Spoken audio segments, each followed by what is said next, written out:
कौन सी 3 स्किल ऐसी होगी जिस पर हम फोकस करेंगे अगर हमारी उम्र आज 18 साल होगी तो?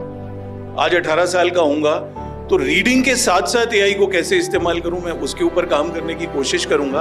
बनाने की स्किल्स, क्योंकि आज हमारे पास जवाब हर क्वेश्चंस के हैं, लेकिन how to build a good question, वो स्किल्स बहुत इम्पॉर्टेंट होगी।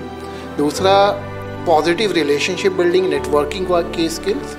और तीसरा मुझे लगता है कि एम्पैथिक लिसनिंग जो है एक मेरे लिए इम्पॉर्टेंट होगा। है डिसीजन मेकिंग, बिकॉज कई बार आप लोगों के पास अपॉर्चुनिटीज़ होती है बट कॉम्प्लेक्सिटी की वजह से या किसी अन्य कारणों की वजह से हम जो है सही समय पे डिसीजन नहीं ले पाते और ट्रेन छूट जाती वाली बात होती है।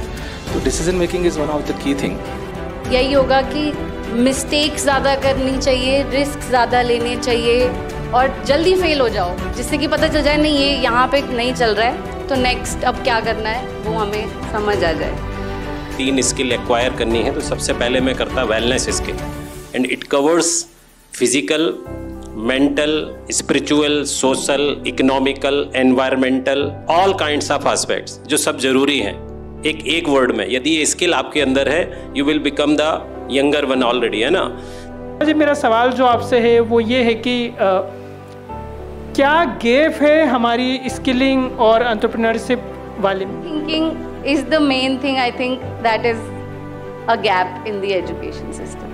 I will stop here. Think से शिफ्ट करे जॉब लेने की जगह जॉब देने के पॉइंट ऑफ व्यू से, और वो ऐसे माहौल में कैसे होगा जो भावना जी बता रहे थे या जो सर बता रहे थे? सेफ स्पेस अवेलेबल हो, चाहे वो जो भी करना चाहते हैं। अगर उनको एंटरप्रेन्योर भी बनना है, अगर सेफ स्पेस नहीं है, कॉम्पिटिटिव स्पेस है, तो कभी भी सक्सेसफुल नहीं हो पाएंगे, क्योंकि वहाँ पर कोलैबोरेशन मिसिंग होगा, कॉपरेशन जो चाहिए एक दूसरे के साथ वो मिसिंग होगा। और वो चीज़ें बहुत ज़्यादा हमारे यहाँ पर हमारे देश में जो शिक्षा व्यवस्था ने हमें कॉम्पिटिटिवनेस दिया है, जो हमारे पिछले पैनल में जो बताया, वो हर जगह हमें दिखता है। कैसे हम स्किलिंग से कैपेसिटी बिल्डिंग पर शिफ्ट हो पाए कि कुछ सीखना है वो भावना युवाओं के अंदर आए, तो इसको लेकर थोड़ा सा आप रास्ता दिखाइए कि कौन सा पाथ होगा वो, ताकि हम उस तरफ जा सके। आंसर हमारे पास ही है कि हम अगर बिजनेस की बात कर रहे हैं, हम सस्टेनेबिलिटी की बात कर रहे हैं, तो हमें अपने आसपास, हमें अपने गांव में वो वैल्यू चेन क्रिएट करना पड़ेगा, हमें अपने ब्लॉक में वो वैल्यू चेन क्रिएट करना पड़ेगा, हमें अपने जिले में वो वैल्यू चेन क्रिएट करना पड़ेगा जो एक दूसरे को सपोर्ट करने के लिए हो, ना कि उसके कंधे पे पैर रखकर ऊपर चढ़ने के लिए। तो मुझे लगता है कि अगर हम इस तरीके से सोचते हैं तो बहुत सारी ऐसी योजनाएं हैं, स्कीम्स हैं, ऑर्गेनाइजेशंस हैं जो यूथ के साथ खड़े होकर आगे बढ़ने के लिए तैयार हो रही है। Thank you.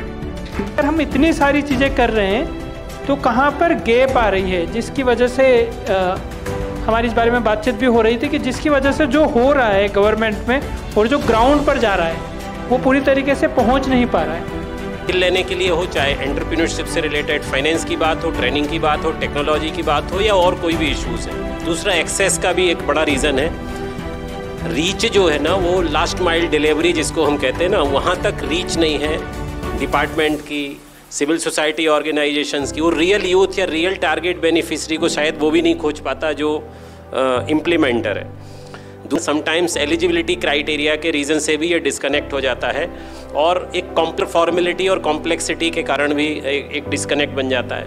को जेंडर पॉइंट ऑफ व्यू से किस तरीके से देखती हैं, और डिजिटल जो स्टूडियो है वहाँ पर आप क्या कोशिश करती हैं कि वो वाला गैप ना रहे? तो यही आ जाता है कि डिसीजन कोई और ले रहा है उनकी लाइफ का, वो खुद डिसीजन ले ही नहीं सकती हैं। अब जहाँ चाहिए सारे स्टूडेंट्स को चाहिए, बट लड़कियों को तो और भी इन डेप्थ मेंटरशिप चाहिए, उसके साथ उनके पेरेंट्स को मेंटरशिप चाहिए, उनके टीचर्स को भी मेंटरशिप चाहिए। क्या हम जब स्किल की बात करते हैं तो क्या हम इनफ एक्सपोजर दे पा रहे हैं यूथ को कि किस तरीके की स्किल हमें सीखनी है?